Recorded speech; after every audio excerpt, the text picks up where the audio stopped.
ஆன்மீக அன்பர்களுக்கு அன்பான வணக்கம். ஓம் நமோ நாராயணாய.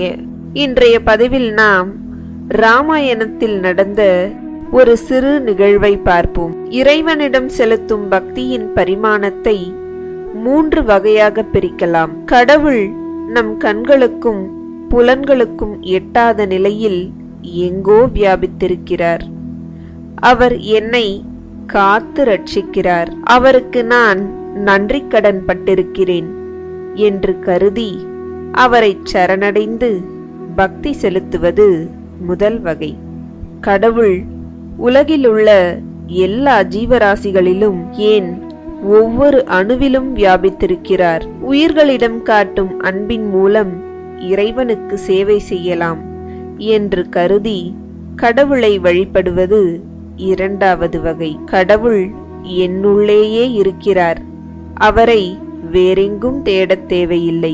என்னுள்ளேயே இருந்து என்னை இயக்கும் இறைவனே என்னை வழிநடத்துகிறான் என்று கருதி தன்னை தூய்மைப்படுத்திக் கொண்டு தன்னுள்ளே வாழும் இறைவனிடம் சரணாகதி அடைந்து சேவை செய்வது மூன்றாவது வகை. அனுமனின் பக்தி இந்த மூன்றாவது வகையை சேரும்.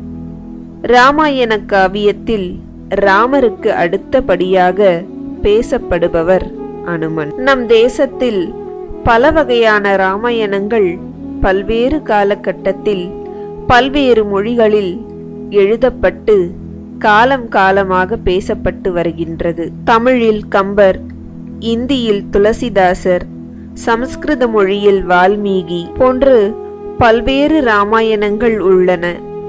இவற்றில் ஹனுமத் ராமாயணம் என்பதை ஹனுமனே அருளியதாக சொல்லப்படுகிறது. இந்த ஹனுமத் ராமாயணம் தோன்றிய காவிய நிகழ்ச்சி ஒன்றை இப்பதிவில் நினைவு கூர்வோம். ஸ்ரீராமரின் பட்டாபிஷேகம் நடந்து முடிந்த பின்னர் ஒரு நாள் இமயமலை சாரலில் ஒரு சிகரத்தின் மீது ஏறி நடந்து கொண்டிருந்தார் வால்மீகி. சிகரத்தின் சரிவுகளில் இருந்த பாறைகளின் மீதும் கற்களின் மீதும் கல்வெட்டுகளாக சில வாசகங்கள் பொறிக்கப்பட்டிருந்தன. வால்மீகி அவற்றை படிக்க ஆரம்பித்தார். அவருக்கு அதை படித்துவிட்டு மெய் சிலிர்த்து விட்டது. அந்த வாசகங்கள் எல்லாம் ஸ்ரீராமரின் வாழ்க்கை சம்பவங்களை சித்தரிப்பதாக அமைந்திருந்தன. அவை தான் எழுதிய ராமாயண வரிகளை விட கவிதை நயமும் கருத்து நயமும் மிக்கவையாக இருந்தன. இதனை உணர்ந்த வால்மீகி முனிவர் பிரமித்தார்.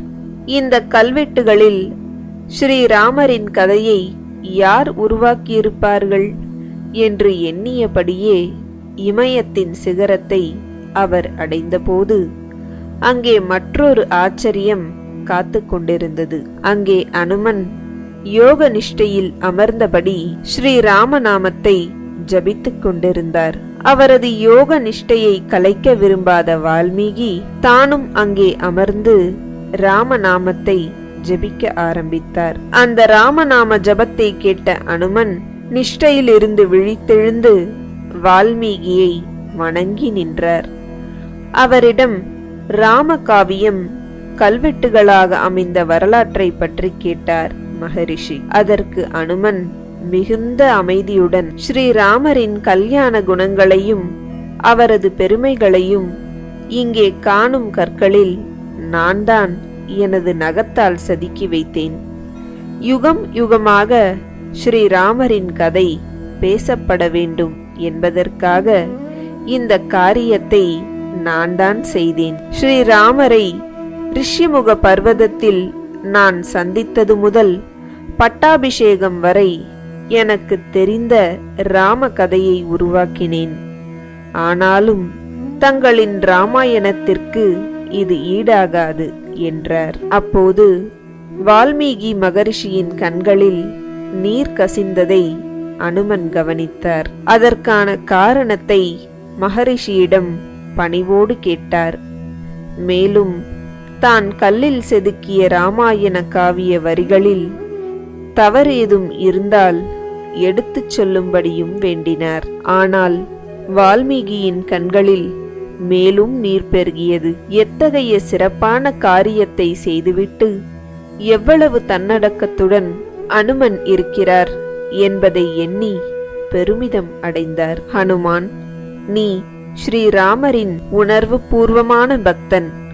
உன்னால் கல்லில் பொறிக்கப்பட்ட ராமாயணத்தில் தவறு இருக்க முடியுமா?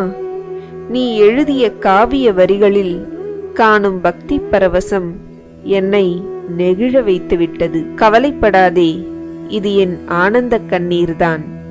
நான் எழுதிய ராமாயணம் இதற்கு ஈடு இணையாகாது. உன்னுடைய ராமாயணத்தை உலகோர் படிக்கும்போது என் ராமாயணம் காலப்போக்கில் மறைந்துவிடும் என்றார்.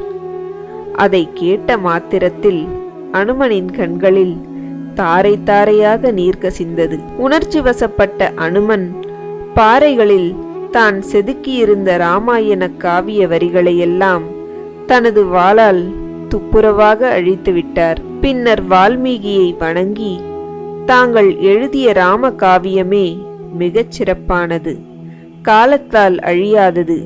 நான் செதுக்கியது வெறுமே என் உணர்ச்சிகளின் பிரதிபலிப்பு தான். தாங்கள் உருவாக்கியதுதான் ஸ்ரீராமரே பாராட்டிய காவியம். அதற்கு ஈடு இணை எதுவும் இருக்காது என்று அமைதியுடன் கூறினார். அனுமனின் பக்தியை பற்றி வால்மீகி ஏற்கனவே தெரிந்து கொண்டிருந்தார். அவரது தியாகத்தை இப்போது புரிந்து கொண்டார். அனுமனை மனமாற வாழ்த்தினார். ஹனுமான், நீ எழுதிய ராமாயண எழுத்துக்களை அழித்து விட்டாய்.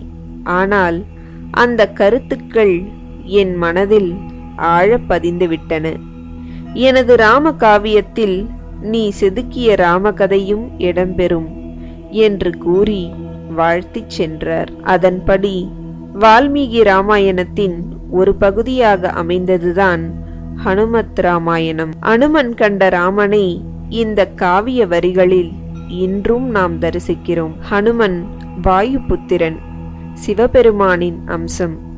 சூரியனை குருவாக கொண்டு 4 வேதங்களையும் சாஸ்திரங்களையும் கற்றவர். எளிமையே உருவானவர், அடக்கமானவர்.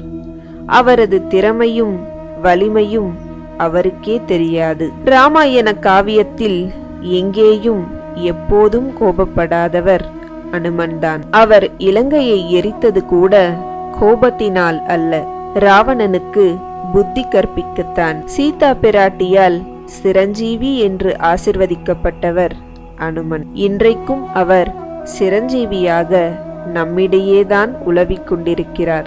அனுமன் இருப்பது 60 அடி உயர சிலையிலோ அற்புதமாக கட்டப்பட்ட ஆலயத்திலோ மட்டும் அல்ல. ஸ்ரீராமநாமம் எங்கெல்லாம் ஒலிக்கிறதோ அங்கெல்லாம் அனுமன் இருக்கிறார்.